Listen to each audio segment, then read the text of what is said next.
fire its engines, and bid farewell to Asteroid Bennu. Hello everyone! Today is a big day at NASA. After 2.5 years of space operations near Asteroid Bennu, NASA's first asteroid return mission, OSIRIS-REx, is ready to bid farewell to this fascinating rocky object. I'm your host, Joy Ung, and I'm joining you from NASA's Goddard Space Flight Center in Greenbelt, Maryland. We're about 20 minutes away from witnessing the exact moment OSIRIS-REx begins its journey back to Earth and starts a new phase in its mission. This journey will take more than 2 years and will be the largest sample return since the Apollo astronauts brought back rocks from the moon in the 70s. So this is really exciting. In today's show, we have a great lineup. We're going to take you inside Lockheed Martin's mission support area in Littleton, Colorado, as we depart Asteroid Bennu. We're going to show you the last images of Bennu taken by OSIRIS-REx and explain why the mission chose to make one final encounter with the asteroid. And helping us tell those stories will be the current OSIRIS-REx team. This is a really special moment for the team because they've been working together for many years and they're about to finish their stint on the mission as the spacecraft heads into its new phase. So if you have questions for any of the team, head to NASA's Solar System Instagram to pop your questions in our stories.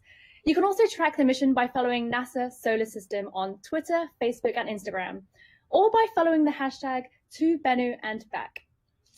So there's a team watching OSIRIS-REx's every move as it orbits Asteroid Bennu. They're based at Lockheed Martin Space in Littleton, Colorado. This is where OSIRIS-REx was built and where mission controllers receive its data and can tell how it's doing. So let's check in with them now to get an update on today's big event. Hi, Lauren. How's it going? We're doing great here, Joy. I'm Lauren Duna, and we're here in the Lockheed Martin Mission Support Area outside of Denver, Colorado, where a team of engineers is flying OSIRIS-REx right beside us. With me today is OSIRIS-REx's propulsion lead, Carrie Parrish. Carrie, can you tell myself and our viewers what's going to be happening here today? Sure. So today we're going to be using our largest engines in order to change OSIRIS-REx's velocity relative to Bennu and get it started on its journey back to Earth. Now, today's activity is similar to maneuvers that we've executed at Bennu over the last 2.5 years. The main difference, though, is that we're going to fire our thrusters for a much longer duration in order to really kick up the momentum of the spacecraft back towards Earth. So this will be OSIRIS-REx's longest engine burn since it's been at the asteroid Bennu. About how long will the departure process take today?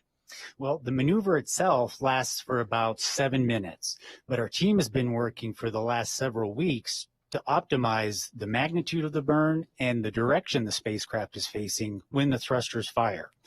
Our main engine maneuver sequence, which is responsible for executing all the commands on board, was started about an hour ago.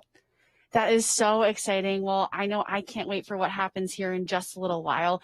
Thank you so much for joining us today, Carrie, and good luck to you and the team. Thank you, Lauren. So after today's engine burn, OSIRIS-REx doesn't exactly have a straight path back to Earth. The spacecraft will actually have to surf using some pretty cool orbital mechanics to propel itself home. Joining us now to talk about that is Mike Moreau, OSIRIS-REx's Deputy Project Manager at NASA's Goddard Space Flight Center. Mike, how are you doing today? I'm great, Lauren. I'm really excited to be here with our Lockheed Martin and Kinetics team members to get the spacecraft headed towards home. Well, we're very excited to have you and very excited for today. So fast forwarding a little bit, after OSIRIS-REx heads back to Earth, how will the sample return capsule actually get back to Earth? Well, that's a good question. So Bennu is in an orbit that's very much like the Earth's orbit about the sun. But right now, Bennu is actually on the opposite side of the solar system from us. So following the maneuver today, the spacecraft will be moving rapidly away from Bennu, but it will still take almost 2 years or 2 full orbits about the sun for OSIRIS-REx to catch up with the Earth. So after that journey, the sample return capsule will be jettisoned from the spacecraft in September of 2023, just 4 hours before atmospheric entry. And the satellite, OSIRIS-REx, will perform its own maneuver to divert and fly safely past the Earth. Well, I know I can't wait to see what the spacecraft brings back to us in its sample return capsule. So reflecting back a little bit on what the mission has done to date. So OSIRIS-REx launched in September of 2016 and arrived at Bennu in December of 2018. But after it arrived, it didn't just stay in orbit like most planetary missions. Why was that? Well, the short answer, Lauren, is that Bennu's gravity is much weaker than that of a planet like Mars or Jupiter. So flying in the vicinity of Bennu is more like a dance. It takes only tiny nudges to send OSIRIS-REx changing direction to execute the next flyby or to capture into orbit or whatever the next dance move is. So OSIRIS-REx is still attracted by Bennu's gravity, but that force is so small that the spacecraft is also pushed around by the sun's radiation pressure on the solar arrays and from tiny accelerations from heating and cooling from surfaces of the spacecraft. So that's what makes Bennu so challenging, is the precise modeling that has to happen in order to do this dance around Bennu. Absolutely. That sounds super complex. And it sounds like that it's actually not that easy to fly in low gravity. No, it's required a monumental amount of effort by our operations and navigation team members, some of which are sitting in the room here today. Absolutely. So I know we actually have a video out there of the complex web that OSIRIS-REx made around Bennu. Can you talk us through that? Yeah, that's right. It's called the Web Around Bennu, and it maps out every trajectory arc in orbit performed by OSIRIS-REx since 2018. When OSIRIS-REx first arrived, it made a series of flybys over Bennu from about 5 miles away. Then it captured into an orbit at the end of 2018, just a mile above the surface. And this pattern of leaving orbit, conducting flybys, and returning was repeated through subsequent mission phases, each time getting closer to Bennu to observe in greater and greater detail. So in 2020, we began conducting rehearsals, and we had the same pattern of getting back into orbit after each activity. Then after the successful tag in 2020, in October, we drifted almost 2,000 kilometers away from Bennu. But at the very end of the animation, you can see that we came back for one last flyby on April 7th to see how we disturbed the tag site from the sample collection event. Wow. So I know that really looks like a tangled web indeed. And so did the team learn anything from doing all these very precise maneuvers around the asteroid that we could apply to future missions? Yes, absolutely. Every kink in this trajectory means the spacecraft performed an extremely precise maneuver, changing its velocity by 2 to 20 centimeters per second. So each of those represented a huge effort by the team here in the room. So on the next small body mission, I believe we'll be able to use some of the autonomy and onboard smarts that made our tag event so successful to ease the burden on the team members over the 2 years of operations that we did. That is so exciting. And again, it's always great to have a mission like this, but even more important that we learn things to take forward.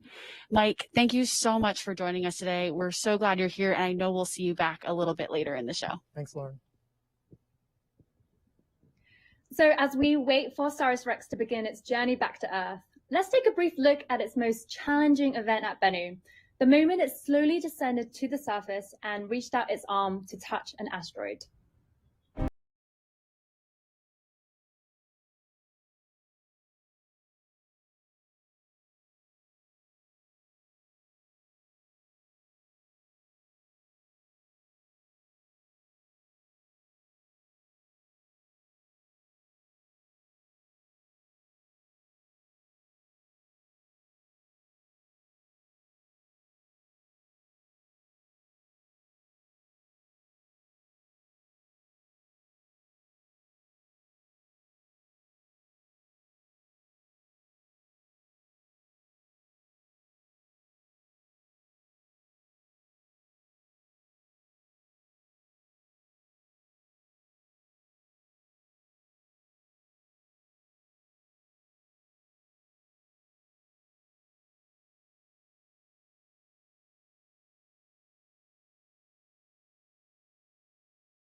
Love seeing that footage.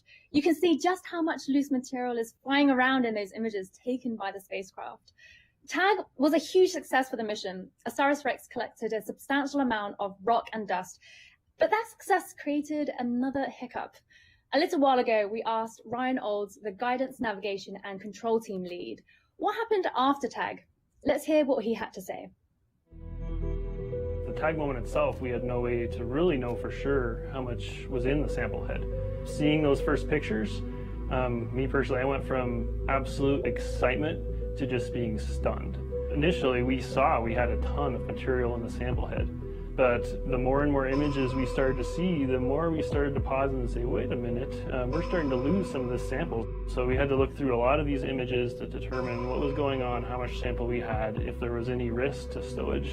Because there are some possibilities of the material getting in the way and blocking the sampling mechanism from stowing properly. We started to realize, hey, we might have to make some changes here to be successful. So in order to know that the sample was stored safely, we relied a lot on images from our StowCam camera, which took pictures of the capsule and the sample head getting stowed into it. It was a very challenging process. We had not practiced that procedure since before launch, when the spacecraft was in the high bay. To go through that process, taking all the images as we carefully moved the sample head into the capsule was extremely exciting, extremely challenging. It all went off without a hitch. That was a precarious moment for the mission. After all of the hard work that went into tagging Bennu, OSIRIS-REx was almost a victim of its own success. But to tell us more about how the mission adapted to the rough surface of Bennu, we have the OSIRIS-REx principal investigator from the University of Arizona, Dante Loretta. Hi, Dante. How are you? I'm very excited, Joy. This is a great day for the mission. So we just saw OSIRIS-REx create a lot of turbulence on Bennu during its sample grab. What did the flying debris reveal about the asteroid's rough surface? One of the biggest uncertainties when we were designing the mission was what was going to happen when the spacecraft made contact with Bennu. And we had predictions ranging from a fraction of an inch to 3 feet deep that arm would sink.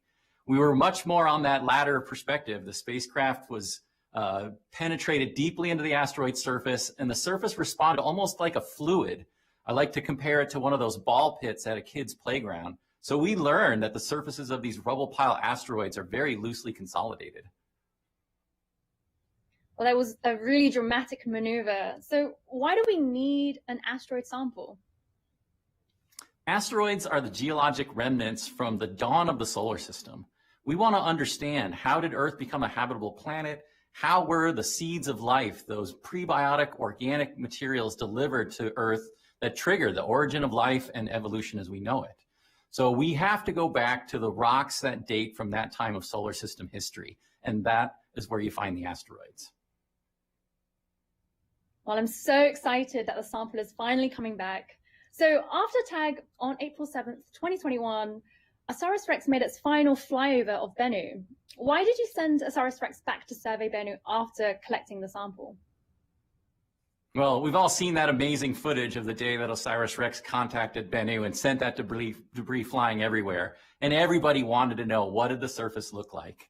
The good news was, after we checked out the spacecraft, everything looked really healthy with no sign of any degradation whatsoever from the tag event.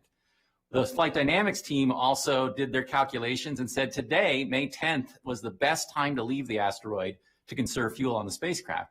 So we had a healthy spacecraft and we had time. I told the team we have to go back and get those final images. And so what did you learn? Well, we definitely left our mark on the asteroid. We're seeing a pretty large crater. Extensive amounts of material was mobilized. And so it really helps us understand the nature of the asteroid surface and gives us some insight into what we might be bringing home. Great, thank you. And so thank you so much for joining us, Dante. So we're about to head to the mission support area. So let's go back to the Lockheed Martin to watch OSIRIS-REx depart Bennu. Thanks, Joy. We are just about 2 minutes away here from the initiation of the departure burn. And with me, I've got Jody Zareski, who is OSIRIS-REx's systems lead here at Lockheed Martin. Jody, what are we moments away from happening right now? So right now, the team is awaiting ground confirmation that the burn has started via the Doppler plot you see behind us.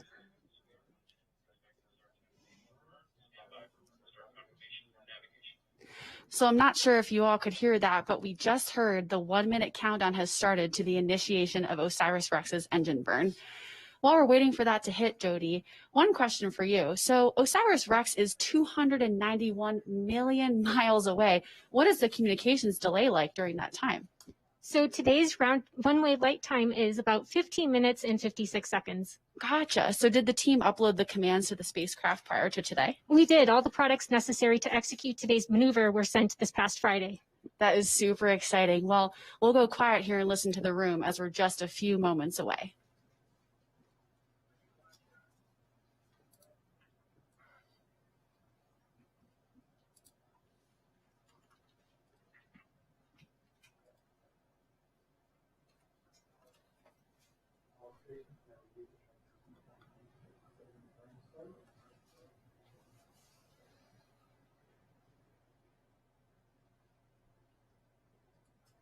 Jody, what have we just heard? We just heard that settling burn has started. That is super exciting. So while we're kind of waiting as the team waits and watches the spacecraft here, can you tell me a little bit about what your role is on this mission? All stations, navigation has received confirmation of settling burn start. So that was the confirmation of OSIRIS-REx's engine burn start. There's a lot of excitement here in the room today. We're super excited for this moment to happen. Jody, how are you feeling right now? Oh, I am so excited. I really wish Motley Crue was here so we could rock out to Home Sweet Home because we are bringing that sample back. Absolutely. Navigation has received confirmation of main engine burn start. Yes. All good news here at Lockheed Martin. Joy, I'll send it back to you. Thanks, Lauren. So while we're waiting for the completion of the engine burn, let's take a quick look ahead at what will happen when OSIRIS-REx reaches Earth.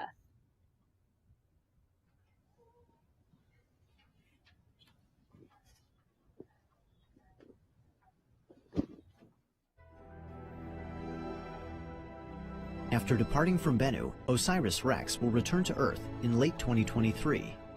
4 hours prior to arrival, the spacecraft will release the sample return capsule, then deflect away from Earth to its final orbit as its piece of Bennu comes home. The capsule will enter the atmosphere over the night side of Earth, streaking towards the central California coastline at over 12 kilometers per second. West of the Great Salt Lake, at an altitude of approximately 33 kilometers, the capsule will initiate its parachute sequence, stabilizing and slowing its descent. Upon landing in the Utah desert, the sample will be recovered, carefully removed from the capsule, and taken to the OSIRIS-REx Curation Facility at NASA's Johnson Space Center in Houston, Texas. This pristine material from the early solar system will be studied for decades to come, providing clues to the formation of the planets, to the evolution of Earth, and to the ingredients that were present at the origins of life.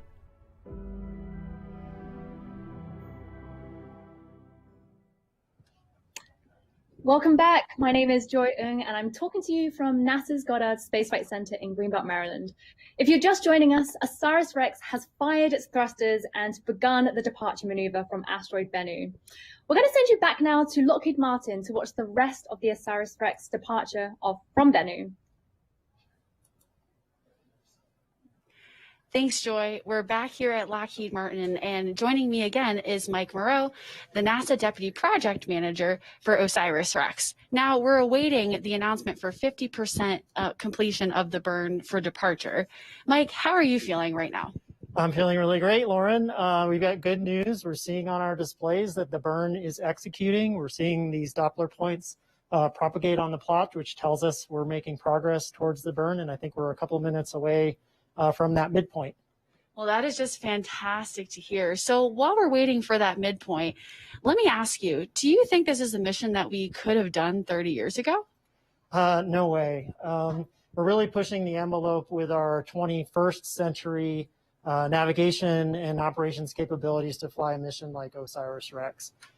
Just a couple of examples, the navigation, the maps for landmark navigation that we used on the mission required exchanging gigabytes of data and these large files containing topographic maps of Bennu, which would have been a challenge with yesterday's computer systems.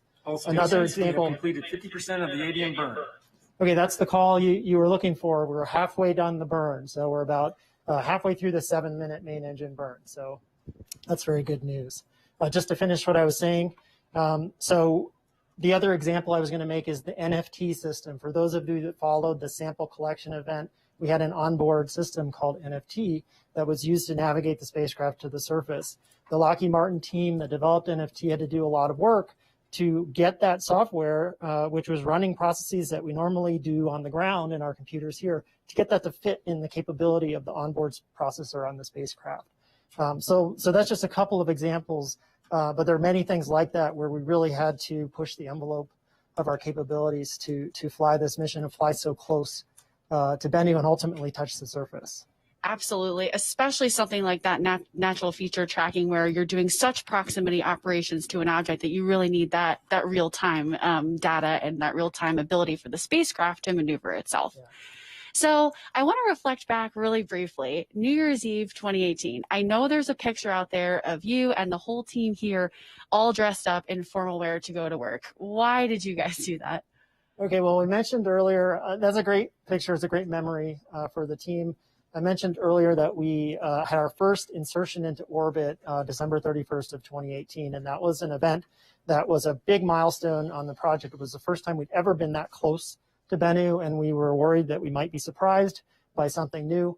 So we figured if we had to do this big event on New Year's Eve, we might as well get dressed up and celebrate in the process. And it was a lot of fun. This picture actually was taken about an hour after we confirmed we were successfully in orbit. We went outside. It was about 10 degrees and snowing, but we toasted our success with sparkling apple cider while it just happened to be midnight GMT about that time when we went and did that. So it's a great memory, and it really just gives you an example. The team has worked so hard over the past 2 years to accomplish this exploration of Bennu, really sacrificing a lot, but they knew how to have fun too, and it was a really great team. So that is such a cool memory, and I'm sure not a lot of people can say that. That is super exciting. Mike, about how far out are we now from the completion of the departure burn? So we're getting close now. I would say from the plot, we're probably a minute or a minute and a half from the final call out. So let's listen for that to happen. Absolutely. So we're going to give a listen into the room now as we're waiting for OSIRIS-REx's engine burn to officially complete.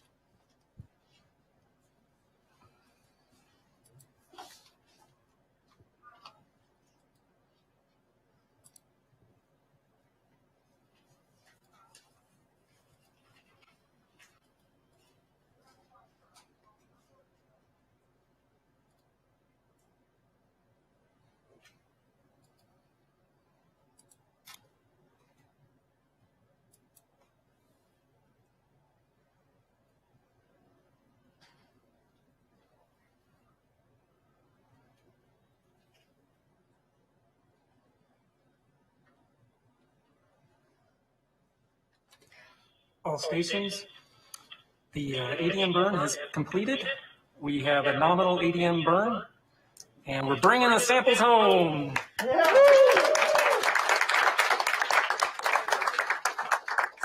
So exciting.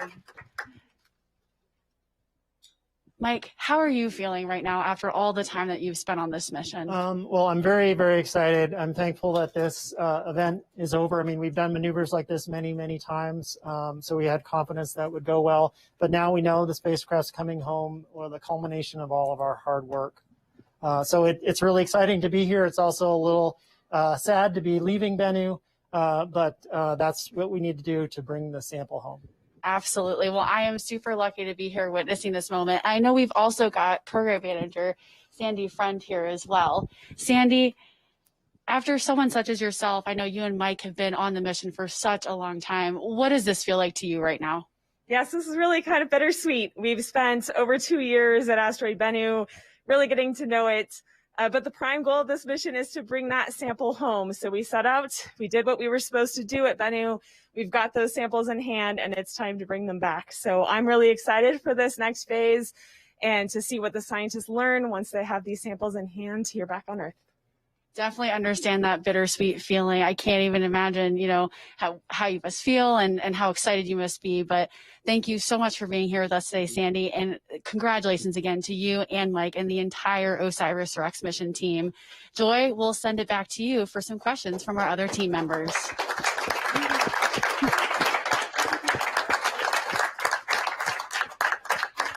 What an amazing achievement.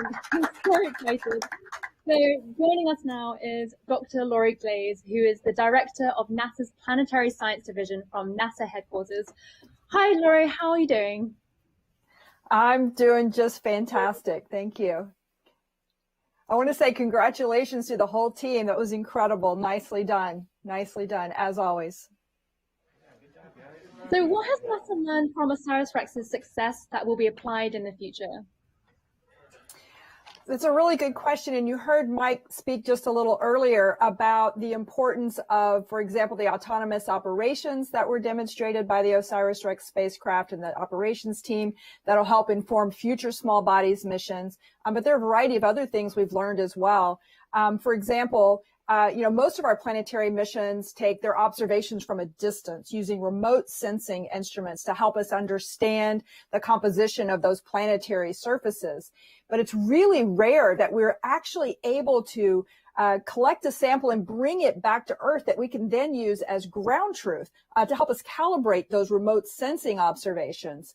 We have a really unique opportunity here to use the samples that we've collected to help us interpret those remote sensing observations. And then on future missions, when we're taking remote sensing observations, we'll be able to better interpret those and better make conclusions about what the surfaces of other bodies look like, or what they are. So what's next for NASA's small body missions after OSIRIS-REx? Another great question. So small bodies are incredibly fascinating, and there are, of course, many, many small bodies across our entire solar system.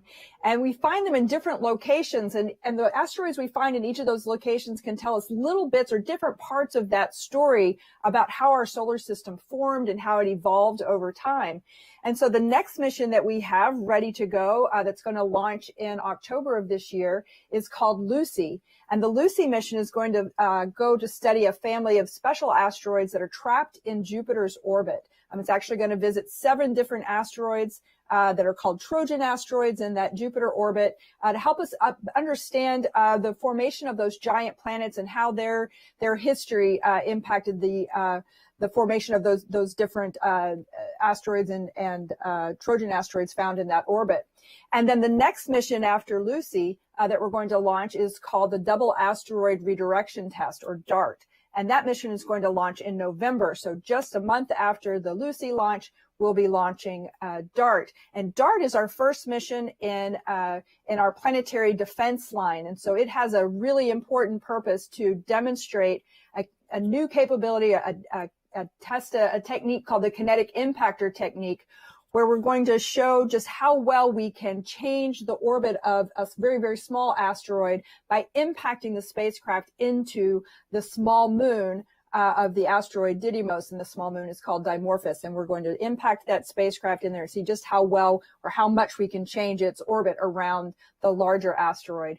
And then we have another mission coming up in 2022 called Psyche that's going to launch in the summer of 22. That mission is going to visit a special asteroid called 16 Psyche that appears to be a very metallic asteroid, a very unusual asteroid that could potentially be the core of an early planetoid. So we're really excited about that mission as well. We're all set to learn lots of great information about the small bodies that inhabit our solar system. We have a busy and exciting few years ahead of us. Thank you so much, Laurie. It's my pleasure. Thank you. Now I'd like to bring back OSIRIS-REx principal investigator. Dante, how are you feeling?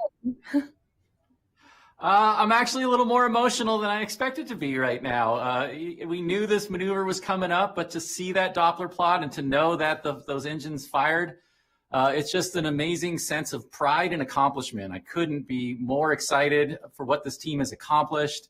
At moments like these, I always think about the spacecraft and just imagine it 200 million miles or more away from us doing everything that we're asking it to do. And today we're asking it to fire those engines. It's now moving away over 600 miles an hour from Bennu on this way home. I'm so excited for you. So OSIRIS-REx has collected a lot of data over the past 2.5 years. As the principal investigator, what are you most excited about? Well, OSIRIS-REx is all about sample return, and we picked Bennu for a very special reason. We believed from our astronomical telescopic data that it was rich in carbon, primarily in the form of organic molecules, and that it contained abundant water locked up inside minerals called clays. So for me, the most exciting results were when we got the spectrometer data down. And first we saw that clear signature of water all over the surface of Bennu. It's a very wet, hydrated rock. And then a little later on in the mission, we got the signal that there was abundant carbon, and it was everywhere on the surface.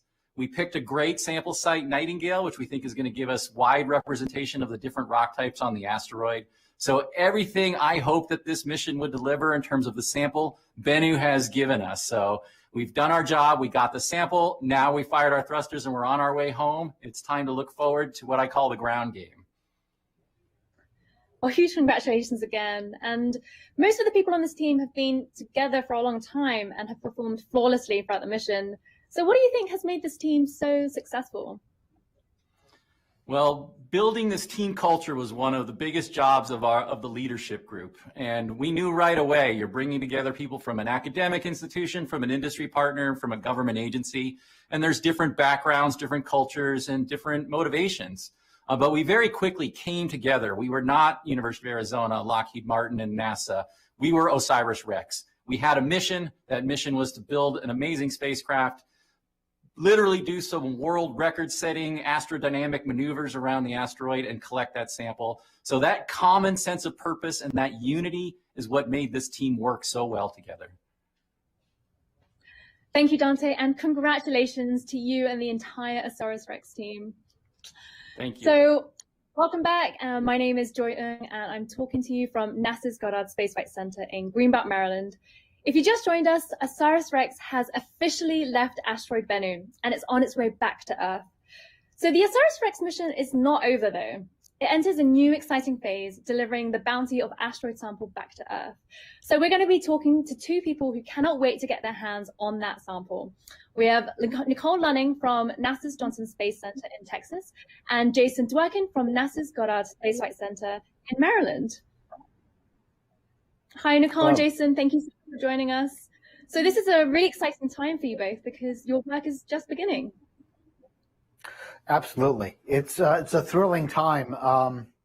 I've been working OSIRIS-REx to get a sample back from an asteroid since my daughter was in diapers, and now she's graduating from high school. It's I can't wait to get that sample back and say our goodbyes to Bennu. And I'm newer to the mission than Jason, but I'm looking forward to years of being part of the team that curates and takes care of this sample once it returns to Earth. So Nicole, can you walk us through what happens after the samples are recovered in the Utah desert? How does the sample get secured and sent to the lab at NASA's Johnson Space Center?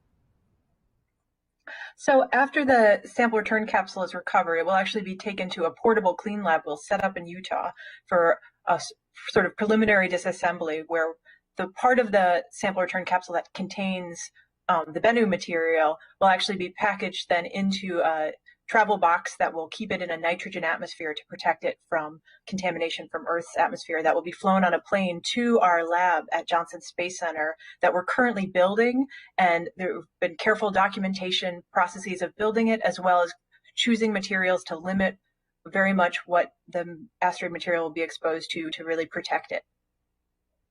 That is quite the journey. So in that same vein, Jason, can you tell us a little bit about how you and the team will keep that sample in pristine condition? Right. So as Nicole was saying, we have a limited number of materials that the sample can be exposed to. This was actually planned out well before we ever started building a spacecraft. In the very, very early days, we came up with strategies to keep the sample clean and to document both in paper, but also in chemical documentation of what the sample has been exposed to, so that when it comes back, we can compare the witnesses, the chemical witnesses of the sample with what we actually get back and understand what the sample tells us about the solar system. And Jason, you've had such a long career analyzing samples. What excites you most about receiving this sample? So I'm an organic analytical chemist. So I'm interested in, among our over 50 different hypotheses testing, looking at things involved in the organic compounds that lead to life, like the left and right-hand amino acids, and look at those sorts of things in the sample. But the part that excites me the most is that 75% of the sample we bring back is archived for future generations. So scientists, perhaps not even born yet, will use techniques we can't imagine to ask questions we don't know how to phrase yet. And so this is a decades-long legacy that OSIRIS-REx brings to science to study. Well, I'm so thrilled for you both. Thank you so much for joining us, and huge congratulations again. So there we have it. OSIRIS-REx has officially left Bennu and is cruising home. You can keep up to date with this amazing mission by following NASA Solar System on Twitter, Facebook, and Instagram, or by following the hashtag #ToBennu&Back. We're now about to close the show with a look back at the best moments of the OSIRIS-REx mission at Bennu. Thank you so much for joining us. On October 20th, 2020, NASA's OSIRIS-REx spacecraft collected a sample from asteroid Bennu. Navigation. Go for tag. Program manager. Program managers, go for tag. All stations, this is OREX Systems on OREX Chord. I copy all subsystems or go for tag. Position uncertainty is 0.5 meters. Predicted tag lateral offset is 1.7 meters. Hazard probability is 0%. OSIRIS-REx's sampling mechanism penetrated Bennu's regolith and fired its nitrogen gas bottle to stir up sample material for collection in the TAG-SAM head. At 6:08 p.m. Eastern, the team on Earth received confirmation of a successful touchdown. OREX has descended below the 5-meter mark. The hazard map is go for tag. And we have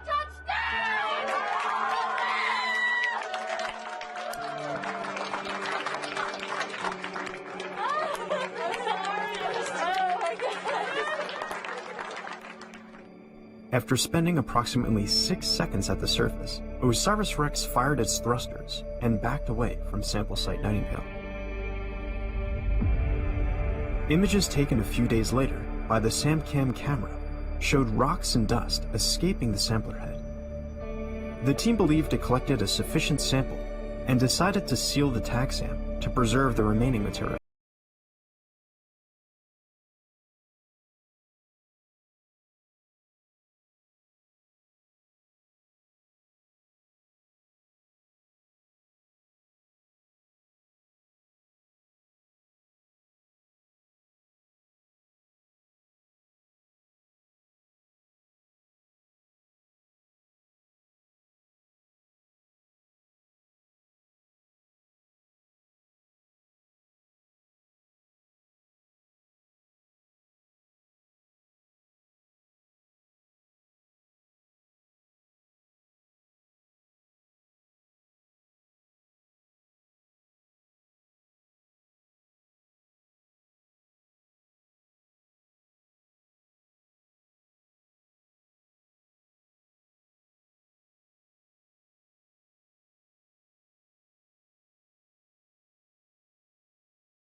In December 2018, after traveling for 2 years, 101 days, and over 1.2 billion miles, NASA's OSIRIS-REx spacecraft arrived at its target, near-Earth asteroid Bennu.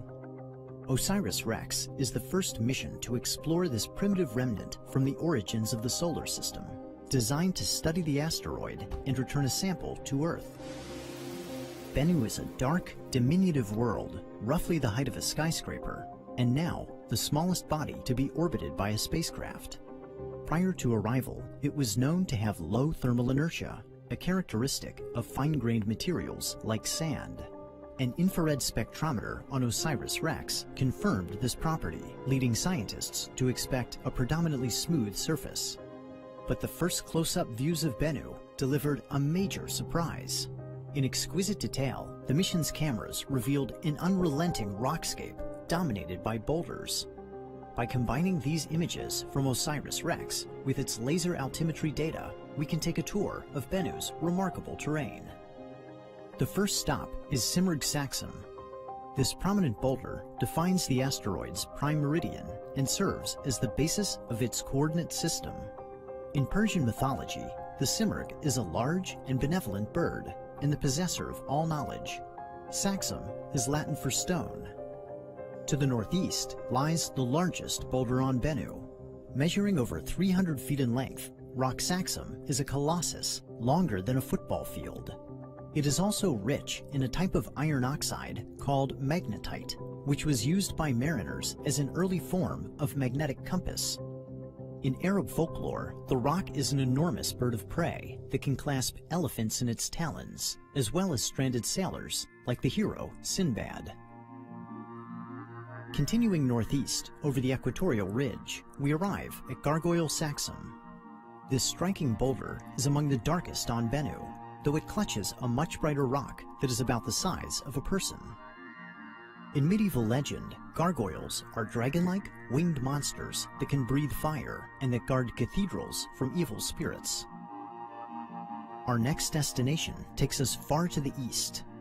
At the northern end of a small crater lies Ocypete Saxum, a comparatively bright boulder measuring about 33 feet in diameter. Ocypete Saxum is located near one of 3 sites where Bennu ejected small particles into space in early 2019, displaying its dynamic and evolving nature.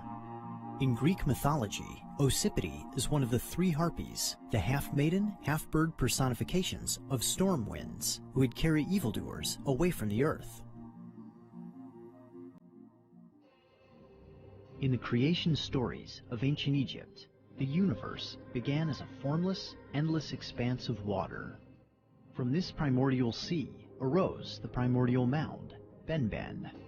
It was upon this rock that the god Atum settled in the form of the Bennu bird and sent forth the call that shaped creation. The story of Benben harkens to the mounds of fertile silt that once emerged from the receding floodwaters of the Nile, and it provides a fitting namesake for the tallest boulder on Bennu. Protruding by over 70 feet, Benben Saxum is so tall that it was first detected from Earth. Now, we can appreciate this monumental feature in detail using data from OSIRIS-REx. The final stop on our tour is a cluster of exceptionally bright boulders scattered across the southern hemisphere. They bear the spectral fingerprint of pyroxene, a mineral found in igneous rock that is unlikely to have formed on Bennu. These boulders most likely originated on the large asteroid Vesta and were delivered to Bennu's parent body through meteoroid impacts. Although it is small in size, asteroid Bennu has proved to be a fascinating world, abundant in geographic features that have defied our expectations. Thanks to OSIRIS-REx, we can now explore Bennu to uncover its composition, its evolution, and its ancient memories from the origins of the solar system.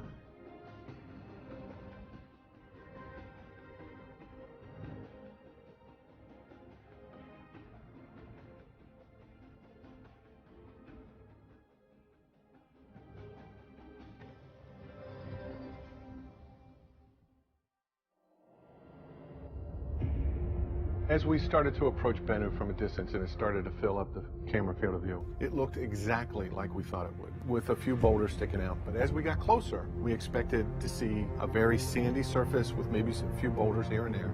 And what we saw is very little sand. And we saw these mountains, we saw boulders, we saw rocks, and we saw very few areas that had this sandy surface that we were expecting and what we had designed to.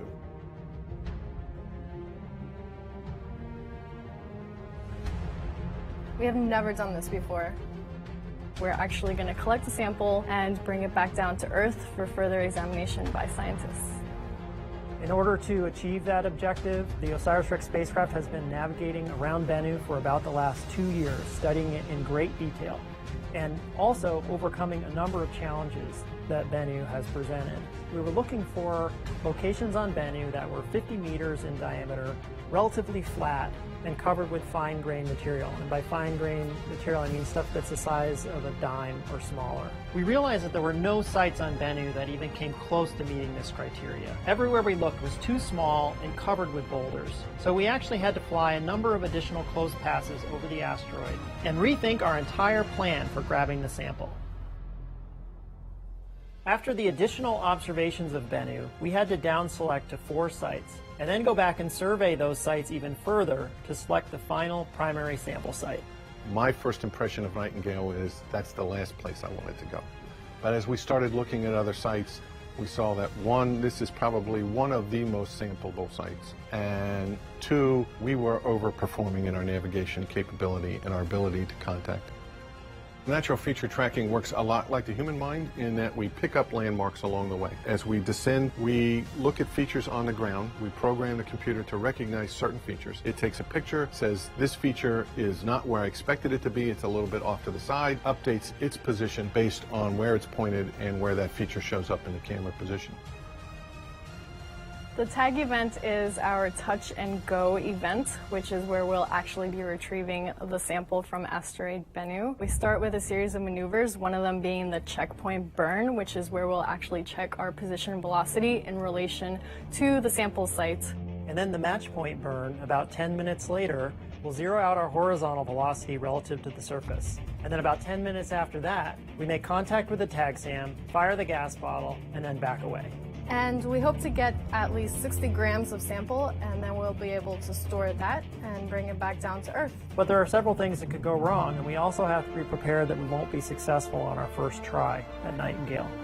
We don't only get one shot at tag, we actually have 3 nitrogen bottles on board the spacecraft, so we can potentially do 3 tag attempts if needed. We go through several what-if scenarios, and this is how we actually prepare for a lot of our contingencies. So we've had to look all around the surface and identify the rocks and boulders that if the spacecraft were to tip over up to 25 degrees, it could come into contact and be damaged. We had to develop a hazard map, which we program into the computer and says, if you're getting too close to those hazards, we'll do a wave off, we'll back away from the asteroid, we'll come back and do this another day. Everything might work perfectly. We come down, we touch the surface just where we want to, we fire the gas bottle, but the area we contact is covered in large rocks.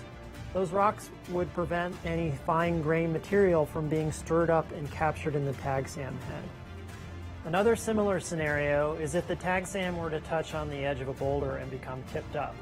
In that case, when the gas bottle fires, much of that gas escapes out the side, not churning up the material that we want to capture. The day of tag is going to be really exciting, but the excitement for our team doesn't end there. We have to verify that we have a proper sample.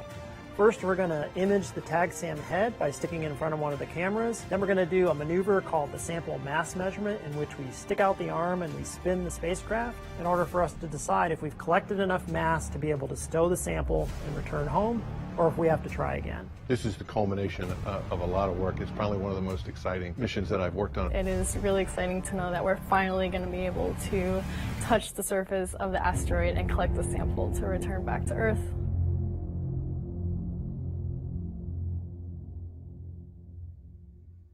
After its discovery in 1999, our first hints of what asteroid Bennu looked like came from the Arecibo Observatory.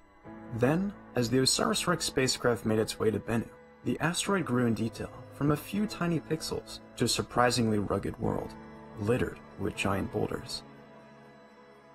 OSIRIS-REx